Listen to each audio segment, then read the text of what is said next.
السلام علیکم ورحمۃ اللہ وبرکاتہ۔ سوال آیا تھا کہ قرآن کے مثل بھی کوئی چیز ہے، تو اس کا جواب میں نے یوٹیوب میں دے دیا تھا۔ تو اس کو سننے کے بعد ایک ساتھی نے یہ سوال کیا ہے کہ حدیث کی تعریف کریں کہ وہ کیا ہے۔ تو اس سلسلہ میں عرض ہے کہ عربی زبان میں جو حدیث ہے، اس کے لغت کے لحاظ سے جو معنی ہے وہ ہے کہ بات، نئی چیز، بیان، ذکر، قصہ،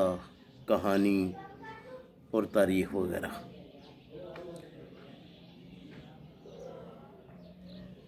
عوام اور خاص میں عام طور پر یہی سمجھا جاتا ہے کہ نبی کریم صلی اللہ علیہ وسلم کے جو فرامین ہیں، ان فرامین کو حدیث کا لفظ سے بیان کیا جاتا ہے اور کہا جاتا ہے کہ یہ رسول کریم صلی اللہ علیہ وسلم کے جو اپنا فرمان ہے، آپ کا قول ہے، فعل ہے، یا آپ صلی اللہ علیہ وسلم کے صحابہ نے کوئی کام کیا ہو زندگی میں جسے رسول کریم صلی اللہ علیہ وسلم نے دیکھا ہو، تو اس کے دیکھنے کے باوجود آپ نے خاموشی اختیار کی، تو اسے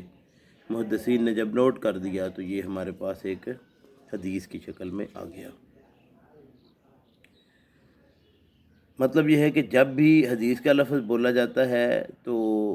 اس کا مطلب یہ سمجھا جاتا ہے کہ نبی کریم صلی اللہ علیہ وسلم کا فرمان دوسرے لفظوں میں۔ لیکن کتاب و سنت میں ایسی کوئی چیز موجود نہیں ہے کہ پیغمبر اسلام صلی اللہ علیہ وسلم کے قول، فعل یا صحابہ کے کسی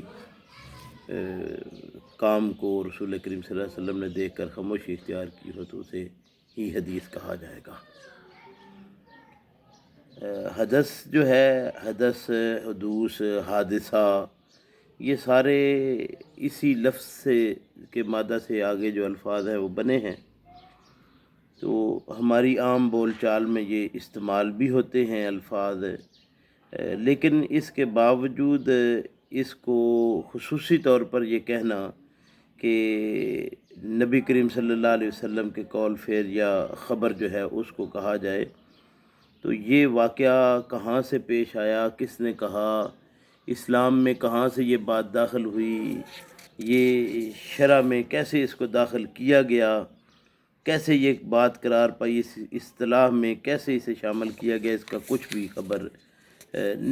مطلب کہیں بھی مجھے معلوم نہیں ہو سکی۔ پھر اس پر تعجب یہ ہے کہ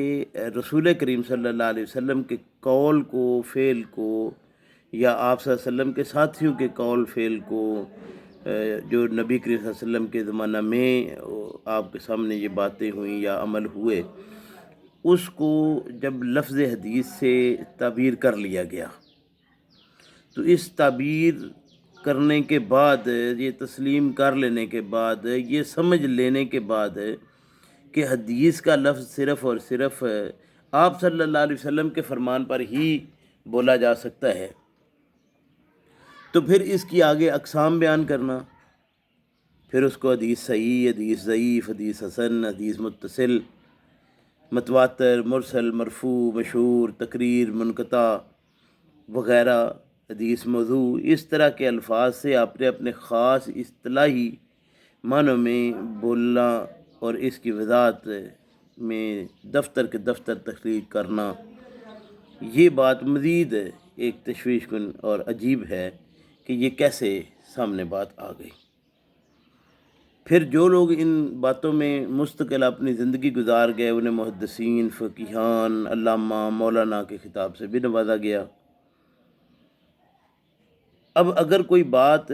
کوئی چیز نبی کریم صلی اللہ علیہ وسلم کے نام کے ساتھ آ گئی ہے،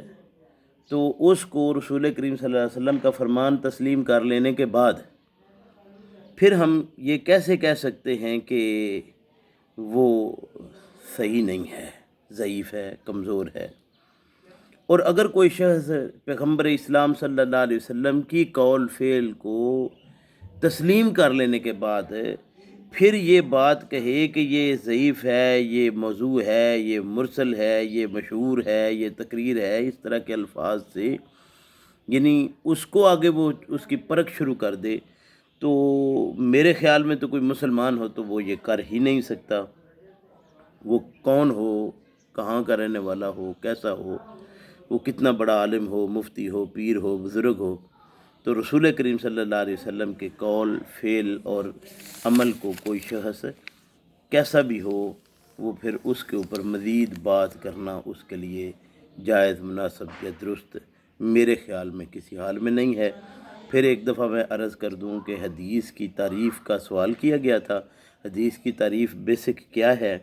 حدیث کی تعریف جو عربی زبان میں ہے وہ کسی بات کو، نئی چیز کو، بیان کو، قصہ کو، کہانی کو، تاریخ کو، سارے یہ چیزیں جو ہیں یہ حدیث کے معنی میں آتی ہیں۔ اصطلاح شرع میں نبی اعظم واخر صلی اللہ علیہ وسلم کے قول اور فعل کی خبر کو حدیث کہا جاتا ہے، لیکن یہ اصطلاح شرع کب اور کیسے قرار پائی اس کا کچھ پتہ نہیں چلتا، گویا یہ ایسا ہی ہے جیسے چلتی کا نام گاڑی، تو بس یہ چلتی کا نام گاڑی والی بات ہے، اب یہ چل رہی ہے تو گاڑی ہے، اس کے علاوہ حقیقی کچھ سمجھ نہیں ہے۔ اللہ ہمیں سمجھ کی توفیق عطا فرمائے۔ پیغمبر اسلام صلی اللہ علیہ وسلم کے قول اور فعل، آپ صلی اللہ علیہ وسلم کی بات کو سن لینے، سمجھ لینے کے بعد ہمیں اللہ کریم سمجھ کی، عمل کی توفیق عطا فرمائے۔ آخر دعوانا الحمدللہ رب العالمین۔